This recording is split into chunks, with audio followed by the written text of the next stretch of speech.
Good morning, मैं Subhash Verma, lecture in botany, government college Shahpura Bhilwara.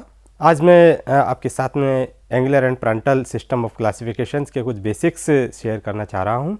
Angular and Prantl system जो है natural systems classification के बाद का वर्गीकरण है, जिसमें न केवल नेचुरल सिस्टम बल्कि फाइलोजेनेटिक सिस्टम्स को भी बखूबी इन्होंने इस्तेमाल किया। Engler and Prantl system new worlds में बहुत ज़्यादा लोकप्रिय है, जिसमें अमेरिका के जो एरियाज़ हैं साउथ एंड नॉर्थ उनमें बहुत ज़्यादा लोकप्रिय है।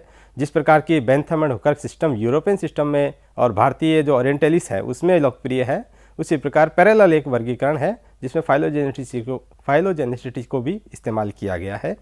Angular and Prantl system of classification जो है एडोल्फ एंगलर और कार्ल प्रांटल द्वारा दिया गया।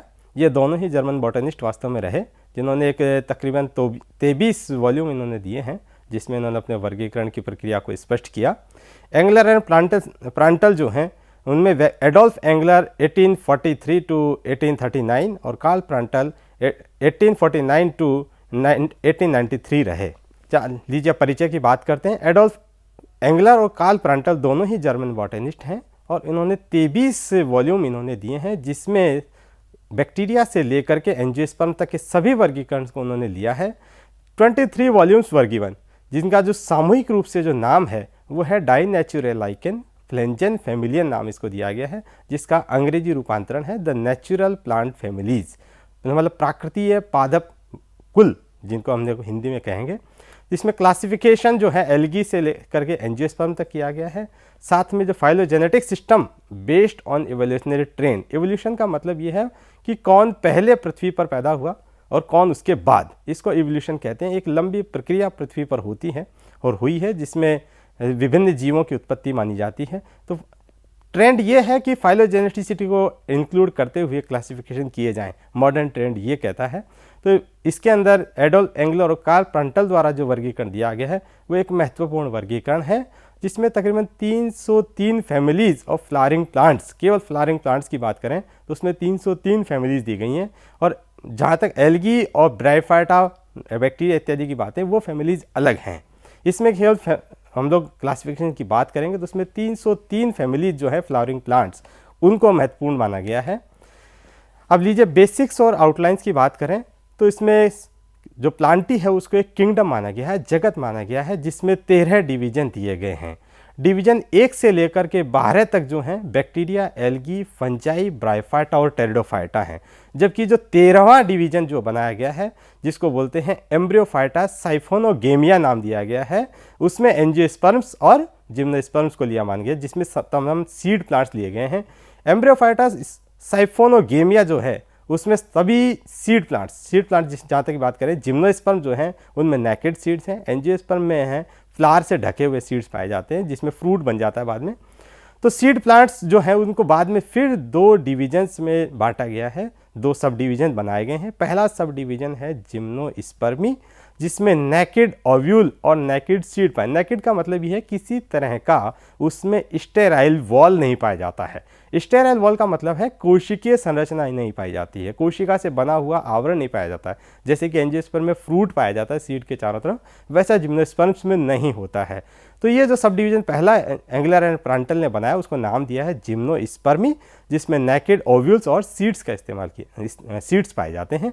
Further divided into 7 orders. इस सब डिवीजन जिम्नोस्पर्म को बाद में 7 डिवीजन्स में बांट दिया गया, जिसमें साइकेडोफिलिकल्स से लेकर के नीटेज तक विभिन्न 7 ऑर्डर्स बनाए गए। साइकेडोफिलिकल्स में मतलब ये हुआ साइकस जो हैं, जो लिविंग फॉसिल्स है वहाँ से प्रारंभ करके नीटम, जिसमें एफिड्रा, नीटम वगैरह आते हैं, उनके समस्त जो प्लांट्स हैं उनको 7 ऑर्डर्स में बांट दिया गया है। दूसरा सब डिवीजन जो बनाया गया एम्ब्रियोफाइटा साइफोनोगेमिया के अंदर, उसका नाम है एंजियोस्पर्मी, जिसमें जितने भी प्लांट हैं जिनमें फ्रूट पाया जाता है या ओव्यूल या सीड के चारों तरफ किसी भी तरह का स्टेराइल जैकेट पाया जाता है। स्टेराइल जैकेट मतलब कोशिकीय संरचना पाई जाती है, कोशिकीय आवरण पाया जाता है, जिसे फ्रूट भी कहते हैं। तो इन सबको एंजियोस्पर्म में इस्तेमाल किया गया। Divided into 2 classes. इसको बाद में सब डिवीजन सेकंड जो है एंजियोस्पर्म, उसको 2 क्लासेज बना दी गई हैं। पहली है मोनोकोटाइलिडनी और सेकेंड है डाइकोटाइलिडनी। मोनोकोटाइलिडनी जो क्लास है उसमें समस्त मोनोकोट जिनमें एक बीजपत्रीय पौधे हैं, केवल एक बीजपत्र बीज में पाया जाता है। कोटाइलिडन इज सिंगल लेयर। तो इसमें जो है 11 ऑर्डर्स बनाए गए हैं और 45 फैमिलीज़ को इसके अंदर बांटा गया है। इसमें पहला जो ऑर्डर है वो है पेंडेनिल्स, मतलब ये वो मोनोकोटाइलिडेंस का जो प्रारंभ है एंगुलर प्लांटर क्लासिफिकेशन में, वो पेंडेनिल्स से चालू हो रहा है, जिसमें नेकेड और यूनिसेक्सुअल फ्लावर्स पाए गए हैं। नेकेड का मतलब ये है कि जितने भी फ्लावर हैं उनके ऊपर कवरिंग की बहुत कमी है। कमी का मतलब केवल पेरियंथ पाया जाएगा, ठीक है ना। पेटल्स और जो सेपल्स जो एंजियोस्पर्म में पाए जाते हैं वैसे इसके अंदर इस्तेमाल नहीं किया जाएगा, केवल सिंगल पेरियंथ होगा। ये फैमिली जो है टाइफेसी, हाँ। लास्ट ऑर्डर जो है माइक्रोस्पर्मी है, जिसमें ऑर्किडी जो है लास्ट फैमिली है। सेकंड जो है वो डाइकोटाइलिडनी है। इसको 2 सब क्लासेज में बांट दिया गया। पहला है आर्किक्लैमिडी और दूसरा है मेटाक्लैमिडी। आर्किक्लैमिडी में जो फ्लावर हैं वो पॉलीपेटल है। पॉलीपेटलस का मतलब ये है जिनके भी जो दल है वो खुले हुए पाए जाएंगे, जबकि गेमोपेटली में जुड़े हुए पाए जाएंगे। सब क्लास फर्स्ट आर्किक्लैमिडी की बात करें तो इसमें 33 ऑर्डर हैं और 206 फैमिलीज हैं, जबकि सब क्लास सेकंड में जो है मेटाक्लैमिडी जो सिम्पेटली है, जो गेमोपेटली भी बोलते हैं जिसके, उसके अंदर 11 ऑर्डर्स हैं और 52 फैमिलीज हैं। इसके फ्लो चार्ट्स की बात करें तो हम लोग किंगडम प्लांटी उसको 2 डिविजन्स में बांट दिया गया। तत्पश्चात इनके सब डिविजन्स दिए गए, उसके बाद क्लासेज और सब क्लासेज दिए गए। 1 से 12 तक जो हैं वो आपके बैक्टीरिया से लेकर टेरोडोफाइट्स तक हैं, और 13वां जो है एम्ब्रियोफाइटा साइफोनोगेमिया है, उसको भी फर्दर एंजियोस्पर्म, डाइकोटाइलिडन और मोनोकोटाइलिडन तरह तरह से बांट दिया गया है। मोनोकोट्स में 11 ऑर्डर हैं और 52 फैमिलीज हैं, जबकि आर्किक्लैमिडी में जो डाइकोट्स माने गए हैं उनके अंदर 33 ऑर्डर हैं और 206 फैमिलीज बांटी दी गई हैं। अब इसके मेरिट्स की बात करें, मेरिट्स का मतलब इसकी जो पॉजिटिवनेस है वो है, सबसे पहली बात तो ये है जो फाइलोजेनेटिक सिस्टम है।